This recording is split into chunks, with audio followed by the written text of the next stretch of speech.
दारू प्रमाण म्हणण्यापेक्षा अप्रमाणित दारू पिलो मी. इतकं त्याला म्हणजे व्यक्त करता येणार नाही, इतकी दारूचा हव्यास होता मला. माझी अशी एक हे झाली ती मानसिकता की माझ्यासमोर हा ग्लास कायम भरलेला पाहिजे दारूनी. आणि ग्लास तोच, टेबल तोच, हॉटेल तेच. सकाळी 9 वाजता ही जे चालू व्हायची माझी सिलसिला, हा रात्री 11 वाजता संपायचा. आणि त्याची पद्धत अशी होती, फक्त बाटली दुसरी यायची. आता ही संपली, मग दुसरी आली. ग्लास तोच, व्यक्ती तोच, जागा तीच, हॉटेल तेच. सकाळी 9 वाजता चालू झालेला प्रवास रात्री 11 वाजता मला मालक म्हणायचे हॉटेलची की आता उठा, आम्हाला बंद करायचे, तुम्ही जा आता घरी. तुम्हाला सोडवायचंय का? नाही, मी म्हणायचो आज मी थोडा जाऊ शकतो घरी. नसलेस ती पण डिमांड असायची माझी, हा मला सोडावं लागेल तुम्हाला, सोडवायची हॉटेलवाली. म्हणजे इतके मला म्हणजे असं असं नव्हतं की हा ग्लास भरून ठेवलाय, तुझं मानसिक समाधान झालं आता का, हा ठीक आहे मग माझं भागलं भावा, तर माझी तल्लप मिटली, असं काही नव्हतं. तो ग्लास मला संपवायची पण तेवढीच हे असायची इच्छा, आंतरिक इच्छा, आता हा संपला पाहिजे. मग आता 5 मिनिटात 10 मिनिटात संपला की लगेच परत तो तेवढाच भरलेला पाहिजे. म्हणजे मग तिचं प्रमाण कसं सांगू, मी सांगूच नाही शकत प्रमाण, इतकं प्रमाण होतं. आणि इतकं करून सुद्धा एक माझे लिव्हर किंवा माझ्या किडन्या हे व्यवस्थित राहिल्या, ही वरच्याची कमाल आहे. ही माझी शारीरिक रचना काही वेगळी आहे, त्याच्यावर मला काही सांगता येऊ शकत नाही. पण माझ्यावर पाहिजे लागायचे माझ्या मित्रांची. 6 महिन्याचा जास्तीत जास्त मित्र आपल्या सहवासात आहे. ह्याचा एक चांगला फोटो बिटो पाहून ठेवा रे आपल्याबरोबरचा आठवणीचा, कामाला येईन आपल्याला. याचा बोर्ड लावता येईल, फ्लेक्स बोर्ड, आपल्यातून गेले यांना श्रद्धांजली, असा एक बोर्ड लावता येईल भावपूर्ण श्रद्धांजलीचा. पण आम्हाला नाही वाटत फार दिवसाचं सोबती म्हणून, असे पैसे लागायचे मित्रांचे. आणि कुणी जर म्हणलं ना नाही रे सोडून तो कधीतरी, अरे हा सोडूच शकत नाही, त्याच्यावर परत वेगळे पैसे लागायचे. समीर कधी दारू सोडूच शकत नाही. आणि आज असे आश्चर्याने पाहतात माझ्याकडे, खरंच खरे अजूनही त्यांना असा अंगवळणी पडत नाहीये किंवा पचत नाहीये की ह्या माणसाने खरंच दारू सोडली. पण जर माझ्यासारखा माणूस जर दारू सोडू शकत असेल, त्या पृथ्वी तलावरचा कुठलाही व्यक्ती, म्हणजे एक गावरान भाषेत सांगायचं म्हणलं तर दारुडा, बेवडा हा दारू सोडू शकतो. ही काळ्या दगडावरची रेष आहे म्हणलं तरी चालन, कारण त्याचं स्वतः मी उदाहरण येईन, मी अनुभवलंय. दारू सोडण्याकरता पहिल्यांदा आमचे एक मित्र आहेत, अजय महाराज बारसकर, लहानपणीपासूनचे मित्र आहेत माझे. त्यांनी पहिले प्रयोग केला आमचा की मला म्हणले चल बरं आपल्याला जायचे जरा दौंडला, आणि दौंडहून आपल्याला मग भंडारा डोंगरावर जायचे.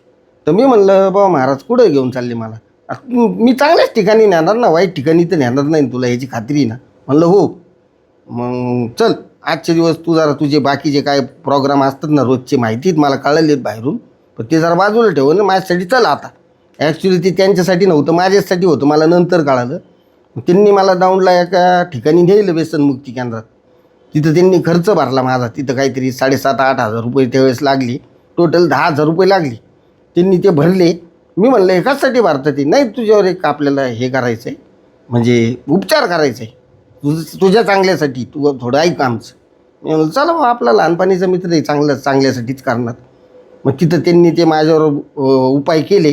तिथे एक डॉक्टर होते, त्या डॉक्टरांनी मला वेगवेगळे औषधं मेडिसिन्स हे ते वापरून मला काही बरोबर औषधं दिले. आणि म्हणे आता बघ तुम्हाला दारू प्यायची इच्छा होणार नाही.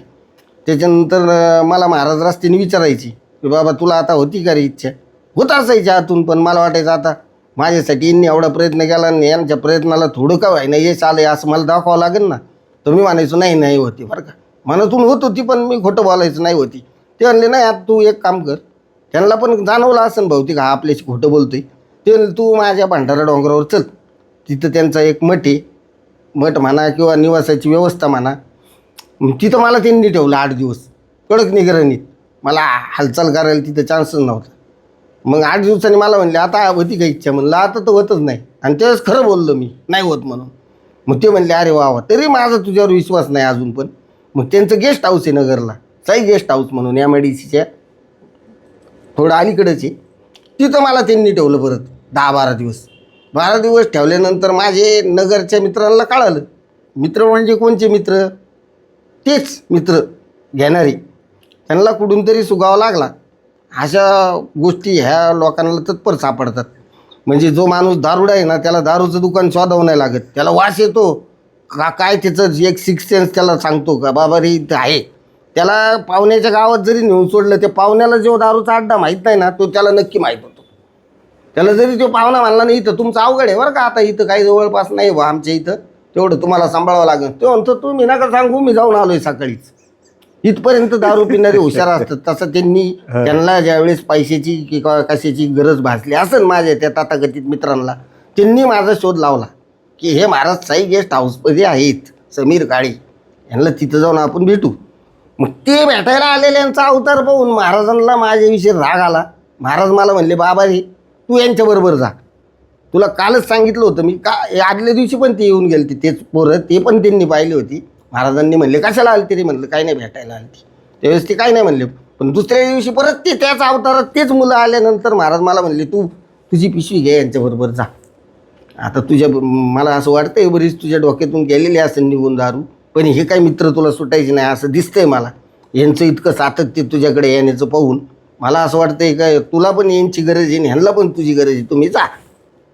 असं करून तिथून निघालो आम्ही बाहेर. तिथून जे बाहेर निघालो ते डायरेक्ट हॉटेलवरच गेलो परत. म्हणजे त्या मित्रांनी माझ्या महाराजांनी जे काही केलं माझ्यासाठी त्याच्यावर सगळं पाणी पडलं. आणि परत रट्टा चालू केला आम्ही दुप्पट स्पीडनी. म्हणजे जसं काही जो 15 दिवस 20 दिवस माझा गॅप पडलाय ना तो आता मला भरून काढायचा आहे. अभ्यासाचा गॅप कसा एखादा हुशार विद्यार्थी भरून काढतो त्या पद्धतीने मला तो दारू न पिल्याचा 20-25 दिवस जी दारू मी नाही पिलो तो गॅप भरायचा काय त्याच्या दुप्पट स्पीडने मी दारू प्यायला लागलो. आणि तसं सातत्य मी 1 वर्ष दारू पिलो. त्यानंतर मग तुम्हाला सांगतो आमच्या वडिलांना वाटलं की बाबा हा खरंच मरत. माझी अवस्था पाहून माझं वजन निम्म झालं, मला माझी जुने कपडे येत नव्हती, ढिल्ले झालते, चालताना गळून पडन का काय असं झालं. पट्ट्याला होल पाडून आणले अक्षरशः. आणि मग ते ॲडजस्ट करून मी ते वापरत होतो ती कपडे. हां, पण कपडे आणा इतके पैसे असताना सुद्धा कपडे आणायची इच्छा होत नव्हती. असं वाटायचं मग दारूला कमी पडतील हे चालतं करा. म्हणजे कधीही स्वतःच्या राहणीमानाविषयी कॉम्प्रोमाइज न करणारा असा मी त्या दारूसाठी काही पण करायला तयार झालो की बाबा रे तुझे ड्रेस सेन्स काय आहे, तू कसा वागतोय, तुझा अवतार काय झाला याच्याकडे लक्ष नव्हतं. आज तुला 1,000 ते 1,500 रुपये सकाळपासून संध्याकाळपर्यंत लागणार दारू प्यायला, तेवढे तुझ्याकडे आहेत ना. मग तुझं शर्ट फाटलेलं आहे तर 500 रुपयाची शर्ट घे तू, 800 रुपयाची दारू पी. हे नव्हतं आमच्या आखली, अजिबात नव्हतं. आमच्या डोक्यात फक्त एकच की आज तुला तेवढी दारू भेटली पाहिजे, भेटली म्हणजे भेटलीच पाहिजे. मग त्यावेळेस अशी परिस्थिती होती माझी की मला कुणीही वेळ देत नव्हतं. माझे जवळचे मित्रसुद्धा माझ्याशी व्यवस्थित बोलत नव्हते, मला टाळायचं काम करायची. आणि उलटं मी पुढे गेल्यानंतर म्हणायची हे 2-4 महिने त्यांची खबर येईन बरं का, चांगला वातावरण पण बघा नाही अवस्था काय झाली आज. म्हणजे असं सगळं निगेटिव्ह वातावरण तुम्ही माझ्याविषयी इतकी निगेटिव्हिटी पसरलेली होती समाजात. अशी मध्ये मध्ये दारू सोडली होती पण तू मध्ये मध्ये सोडायचा दारू? 1 दिवसाच्या 2 दिवसाच्या वर सोडली नाही कधी. हा ना? नाही. आणि सोडल्यानंतर पण पांचा लागायच्या माझ्या मित्रांचे. हां, 2 दिवसात नाटक घ्यायचं, परवा दिवशी पिणारा तुम्ही आमच्याकडून लिहून घ्या, हा माणूस परवा दिवशी नक्की दारू पिणार. आणि 6 महिने जगन फार तर फार, याची काही गॅरंटी नाही का इथून पुढं जगन म्हणून. याचे आपल्याला बॅनरच तयार करावं लागणार आहेत भावपूर्ण श्रद्धांजलीची. यांचा फोटो काढून घ्या चांगला जुना तुमच्याकडे असेल तर ठेवा, तेवढाच मारणार आपल्या कामाला येईन फोटो. इतक्या चर्चा माझ्या समोर व्हायची, मी पण हसायचो. हां, पण विचार नव्हतो करीत काही हे खरं असू शकतं बरं का, आणि आपण मेलो तर काय होईन आपल्या मागच्यांचं, असं काय नव्हतं मला. मी म्हणायचं बघू. मग तुझ्या संसारातल्या काही घटना, आई वडिलांनी तुझ्या काही मित्रांनी तुला वेगवेगळ्या व्यसनमुक्ती केंद्रात टाकलं, आणि मग व्यसनमुक्ती केंद्राच्या अनेक व्यसनमुक्ती केंद्राच्या अनुभवानंतर आणि तुझ्या आंतरिक इच्छेतून जे परिवर्तन झालं त्याच्यातून दारू सुटली का? मग कशी सुटली? परिवर्तन असं झालं की बॉस पैसे संपले, हां, जवळची माणसं लांब गेली, हां, जीवाभावाची माणसं लांब गेली, आणि रक्ताचे नातेचे पण गेले. मग त्यानंतर एकटा पडल्यासारखं झालं. आणि परत एक डुबाय लागलेल्या एखाद्या जहाजाला असा काडीचा आधार मिळावा किंवा किनारा मिळावा असे मला माझे वडील आले आणि मला म्हणले बाबा आता भास्कर, आता तुला एक आम्ही कळकळीची विनंती करतो का हा कुटाणा आता बंद करा तुम्ही, आणि माझ्याबरोबर चल, एक शेवटचा प्रयत्न म्हणून चल, किंवा मी येडा आहे असं समजून चल माझ्याबरोबर, माझा हट्ट पूर्ण करायसाठी चल. आणि मला त्यांनी परत एकदा म्हणजे तिसऱ्या वेळेस व्यसनमुक्ती केंद्रात टाकलं. अर्थ हाक म्हणजे त्यांनी अशी हाक मारली की तुला आत्ता किती दारू प्यायची तेवढी पी, पण माझ्याबरोबर गाडीत बस हा. आणि मी नेतो तिकडं चल. बर. हा, माझ्या समोर बसून राहिले. मला म्हणले पी, तुला काय प्यायची ती. त्यानंतर मला गाडीत घातलं. हां. परत व्यसनमुक्ती केंद्र असं समजा एक 5 मिनिटावर आलं तर त्याच्या आधी एका हॉटेलमध्ये थांबवलं मला. अजून तुला काय इच्छा आहे का शेवटची? वडिलांनीच? हो. तर मी म्हणलं हा मग आता काय तुम्ही एवढं म्हणताच तर मग मी पितो अजून पण. तरी प्याला बिल्लाजीवारी? पिलो. आणि तिथं जाताना त्या व्यसनमुक्ती केंद्राच्या दारात अक्षरशः मला धरून नेलं, अशी कंडिशन झाली ती माझी. हां. पण परत जे आलो ते कायमचा अलविदा करून आलो त्या दारूला. आता दारू पूर्ण सुटली? आता एकदम ठामे. आणि आता कधीच जाऊ नाही शकत तिथं. कुणी काही जरी केलं तरी त्या वळणाला जाणे नाही. म्हणजे मग त्यानंतर 1 वर्ष गेल्यानंतर परत मला ज्यांनी माझ्यासाठी प्रयत्न केले ते माझे मित्र अजय महाराज बारसकर मला भेटले अशा ठिकाणी भेटले की एका 10व्याच्या ठिकाणी भेटले. माझा आणि त्यांचा कॉमन फ्रेंड होता, त्याचं नाव दत्ता होतं, म्हणून त्याच्या अनुषंगाने हे दत्त व्यसनमुक्ती केंद्र असं आम्ही नाव दिलं आहे. तर तिथं भेटल्यानंतर ते मला म्हणले अरे फार दिवसांनी भेटला, आता जरा व्यवस्थित दिसतोय, काय काय परिस्थिती? मी म्हणलं मी दारू सोडून दिली. काय बोलतो खरंच? म्हणलं हां. म्हणजे मग आम्ही एवढे प्रयत्न करून नाही सुटली, मग कसं काय सुटली बा तुझी दारू? तर मी म्हणलं मग माझ्या वडिलांनी मला एक असं ह्या पद्धतीने नेलं आणि व्यसनमुक्ती केंद्रात ठेवलं. व्यसनमुक्ती केंद्रातून दारू सुटली. वा वा, चांगलं आहे. मग आपण व्यसनमुक्ती केंद्र टाकलं पाहिजे असा विषय झाला. आणि म्हणले थांबा मला आता या 10व्याच्या संदर्भात बोलायचंच आहे, आदरांजली व्यक्त करायची, श्रद्धांजली. त्यावेळेस मी 1-2 शब्द सांगणार आहे, तर त्यावेळेस मी बोलतो. पण नक्की मुक्ती केंद्रामुळे दारू सुटली का? मी म्हणलं हो. तसे बऱ्याच तुम्ही पण प्रयत्न केले, बऱ्याच जणांनी केले, ते पण आलं मला यश. मी सोडली दारू बा. म्हणजे त्यांच्या प्रयत्नांना यश आलं, मला आलं असं नाही म्हणता येईल. अजून यशस्वी व्हायसाठी मला बरेच कुटाणी करावं लागते, पण सध्या दारूवर मात करण्यात तर यशस्वी झालो मी. असं म्हणल्यानंतर ते म्हणले बरं म्हणले आजचा हा जो आपला मित्र आहे हा बहुतेक दारूमुळेच गेलेला आहे आणि दारूच पिलेला होता तो, त्याच्यामुळेच झाला आहे कुटाणा त्याच्याकडून. आणि मग गेले ते आणि त्यांनी डायरेक्ट तिथं अनाऊन्समेंटच केली की बा आपल्याला ह्या दारूमुळे जे आपले जवळचे मित्र आपल्यापासून हिरावून चाललेत, म्हणजे काळ त्यांना हिरावून घेतोय आपल्यापासून, ते ह्या दारूसाठी काहीतरी बिमोड करावं लागेल या दारूचा. म्हणून त्यांनी तिथं घोषणा केली की मी आणि माझे काही सहकारी मिळून, ज्याच्यामध्ये मी पण होतो, पण हे मला माहीत नव्हतं का मी पण आहे म्हणून त्याच्यात, आपण एक व्यसनमुक्ती केंद्र चालू करणार आहोत लवकरात लवकर. आणि हीच खऱ्या अर्थाने त्या आमच्या मित्राला श्रद्धांजली होऊ शकते. मग तिथं तसं अनाऊन्समेंट केल्यानंतर महाराजांनी वेळोवेळी माझा पाठपुरावा घेतला.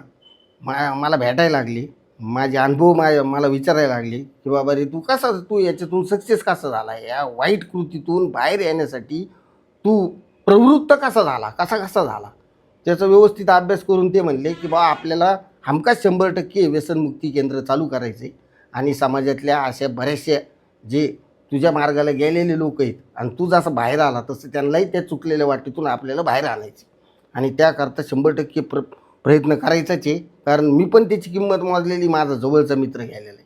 मग माझं असं म्हणणं आहे समाज बांधवांना किंवा समाज भगिनींना किंवा ज्यांचे बहीण भाऊ असतील, वडील असतील किंवा काका असतील किंवा कोणी मित्र वगैरे असतील का जे पूर्वाश्रमीचे चांगले होते पण या वासनामुळे ते इतके वाया गेलेत, त्यांनासुद्धा तुम्ही चांगल्या मार्गावर आणू शकता.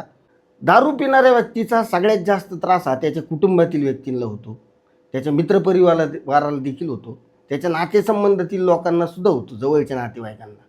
त्यामध्ये सगळ्यात जास्त त्रास जर कोणाला होता असेल तर त्याच्या पत्नीला होतो दारुड्या व्यक्तीचा, त्याच्या वडिलांना देखील होतो. कारण ते रोज आपल्या स्वतःच्या मुलाला, ऐन जवानीत आलेल्या मुलाला तिळतिळ मारताना पाहतात. त्यांचा आत्मा काय म्हणत असेल हे त्या जागेवर उभं राहिल्यानंतरच माणसाला कळू शकतं. आईलासुद्धा रोज तिळतिळ मारणाऱ्या मुलाकडे पाहून असाही वेदना होत असतील, शरीराला नाही होत पण मनाला किती वेदना होत असतील. भावाला देखील वाईट वाटत असतं, बहिणीलासुद्धा वाटत असतं का हा आमचा भाऊ पूर्वाश्रमीचा असा नव्हता, हा मुळात चांगला आहे, याचा बेस चांगला होता, पण ह्या दारूनी किंवा ही जी याच्या डोक्यात अक्काबाई गेलेली तिच्यामुळे याच्या आयुष्याचं वाटलं होते, तर ही याच्यापासून लांब कशी जाईल? तर ह्याला एकच उत्तर आहे, तुम्ही आमच्याकडे या, आम्ही यात नक्कीच चांगला मार्ग काढू. माणसाची शरीरातून हा अल्कोहोल हद्दपार करणं त्याकरिता डॉक्टर आहेत आमच्याकडे वेगवेगळ्या प्रकारचे. बॉडी डिटॉक्स करणं सोपं आहे, पण माणसाच्या ब्रेनमधून दारू हद्दपार झाली पाहिजे हे तितकंच महत्त्वाचं आहे. त्याकरिता आम्ही त्या पद्धतीचे त्या पटीत एक काउन्सिलिंग करणारे वेगवेगळ्या प्रकारचे ह्या लेवलला मार्गदर्शन करणारे अतिशय हाय क्वालिटीचे काउन्सिलर आम्ही अपॉइंट करणार, त्यांना बोलवणार, त्यांना आम्ही तिथं त्या ठिकाणी ह्या लोकांच्या मेंदूतून यांच्या मनातून दारू कशी तुम्हाला बाहेर काढता येईल त्या पद्धतीने तुम्ही यांना मार्गदर्शन करा. असे आमच्याकडे लोक आहेत. तर माणसाच्या शरीरातून दारू हद्दपार झाली की त्याच्या मनातूनही दारू हद्दपार झाली. परिणामाने त्या माणसाला त्या दारूविषयी एक प्रकारची तिडीक तयार करण्याचं काम करण्याचा प्रयत्न आम्ही करत आहोत. ह्याकरिता जरूर संपर्क साधा दत्त व्यसनमुक्ती केंद्र. आणि आम्हाला देखील एक आनंद आहे की माझ्यासारखा अजून एक व्यक्ती सुधारलेला आहे समाजात. असे एक असे एकचे अनेक व्हायला वेळ लागणार नाही.